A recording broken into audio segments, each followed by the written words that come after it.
जाऊ दे बाबा, आता काय हो करतो मालकीन बाई, हा? तुम्ही जेवढे स्वस्त असाल ना तेवढे लवकर फाटते. आम्ही 30 वाल्या ना हातगाडीवरच्या. मग पहा तुमच्या मला काय करायचे, मी मोकळा राहिला तर परत तुम्ही या गाडी ठोप पाच झाला, हा मोकळा चिंडू राहिला, असं नको व्हायला. ते घेऊन टाक मोरते त्यांना जाऊ दे बाबा, ते घेऊन अय, थोडा तिकडे सरा काय झाला काय झालंय? कावाचा तो माझ्या बाधा चाललाय अंगावर चाललाय अंडर पॅन्टी करता करता बा तिकडे अंगावर बॉकंडी येऊ राहिला फार.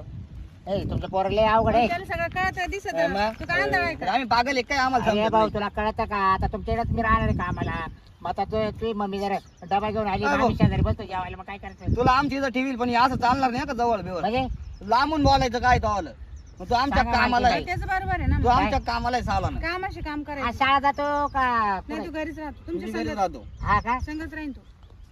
पण बाबूराव तुम्हाला यायला मग पटायला आपला काही खटका जमणार नाही गाडची. अहो पण तुम्ही कुठं ते पुढे चालले ते पोरगा सायको एकदा या का मला हानीन तुम्हाला तुम्ही काय ए बोला बा, मग मी नाही राहते नको. अहो तसं नाही म्हणजे नाही, तुम्ही म्हणजे म्हणणं असं